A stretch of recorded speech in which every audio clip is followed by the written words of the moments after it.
creo que es un texto hermosísimo para los jóvenes, porque además ellos están muy cerca, muy cerca de esa edad, ¿no? Como que él vuelve a aquellos primeros años suyos. Es un salto hacia atrás. Y no tenía que entretenerme y veía yo muchas cosas a mi alrededor y empecé a escribir cuentos. Yo creo que es un escritor poco adscrito a una generación, es bastante, tiene una obra propia, una mirada propia, porque finalmente pues también es de la generación más o menos de Carlos Fuentes por la edad, ¿no? Pero realmente su literatura pues no es, no diría justamente que forma parte de una generación, ¿no? Primera experiencia con Jorge López Páez fue precisamente cuando era una jovencita, cuando iba en preparatoria, que leí Los Cerros Azules. Todavía tengo ese primer libro de López Páez y me pareció una experiencia asombrosa en el momento en el que lo descubrí, porque es un autor que tiene una capacidad de descripción asombrosa. Pues yo creo que como de los 8 años. Yo ya había leído Miguel Strogoff.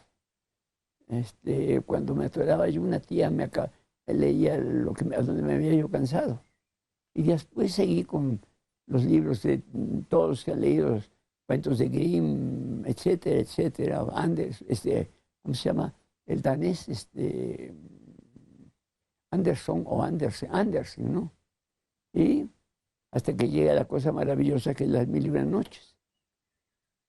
Y de paso me leí también los cuentos de Boccaccio, con mucha prohibición. Yo tuve un maestro que me influyó mucho en mi vida, y se lo agradezco, a don Julio Torri. Él lo primero que me hizo que leyera yo fue La Cartuja de Parma, de Stendhal, y después El Crimen y Castigo. ¿Sí? De ahí para el Real. López Páez, digamos que estaría por un lado cerca de Pitol, pero claro, Pitol después se va a Europa y ya escribe totalmente otras cosas. López Páez también se vuelve muy citadino, muy cosmopolita en algunas novelas posteriores, aunque siempre regresa, como en Los Cerros Azules, a estas épocas, digamos, de los 30, los 40 en provincia. Muchos años aprendí griego. Y para que no se me olvida, todos los días, cuando menos, leo una hora de griego. Todos los días. Acompañado a veces de la versión en francés o en inglés o en español. Eso sí no me gusta pasarme un día sin que no lo haga, porque te repito, me costó mucho, mucho trabajo y todavía me falta mucho por aprender. El mundo de López Páez entero, del novelista Jorge López Páez, no entero, pero en su esencia, está en El Solitario Atlántico. Esa sensibilidad, esa mirada no siempre directa, más bien pocas veces directa, pero siempre completa, siempre que lo abarca todo. No, era yo un niño enfermo en un pueblo de Veracruz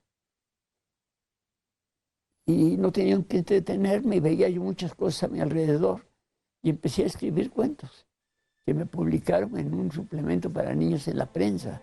He de haber tenido 9 años, una cosa así. Desde entonces me metí a la literatura, totalmente.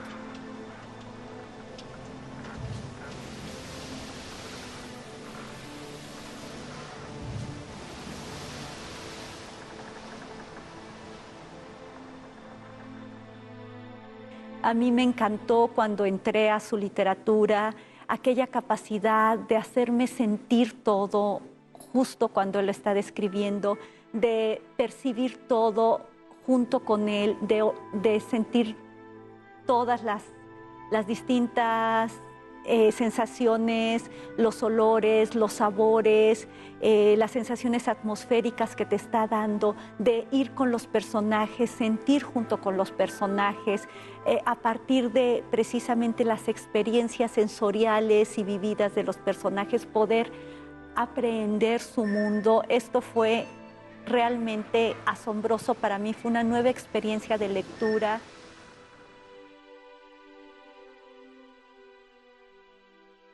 Leo mucho literatura griega,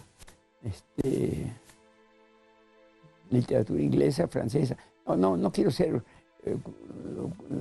pedante para decir lo que he podido leer, lo leo.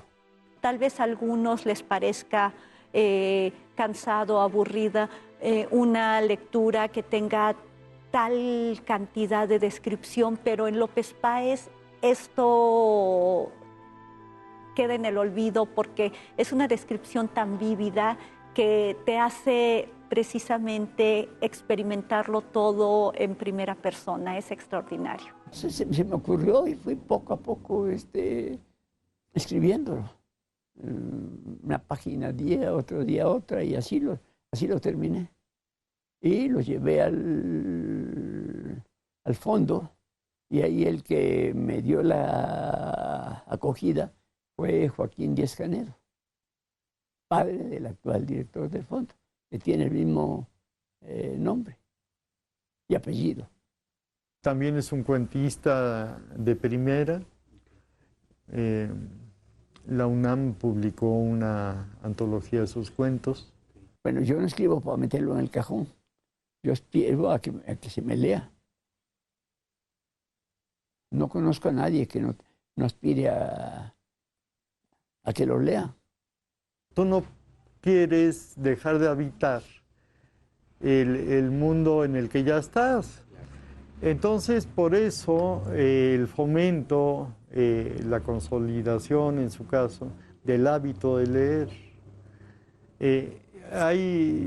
Tiene que llegar el momento, y ojalá y se den miles o millones de veces en el país, dentro de no mucho tiempo, en que las personas no puedan estar sin leer.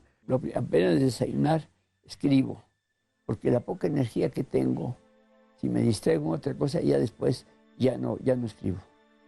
Yo escribo hasta que me canso. No, en el momento en que me canso, dejo de escribir. Eso sí te puedo decir. Es la novela en la que por primera vez él aborda un tema que será común a su obra, que estará en numerosos de sus textos, muy numerosos textos suyos, que es el de la niñez.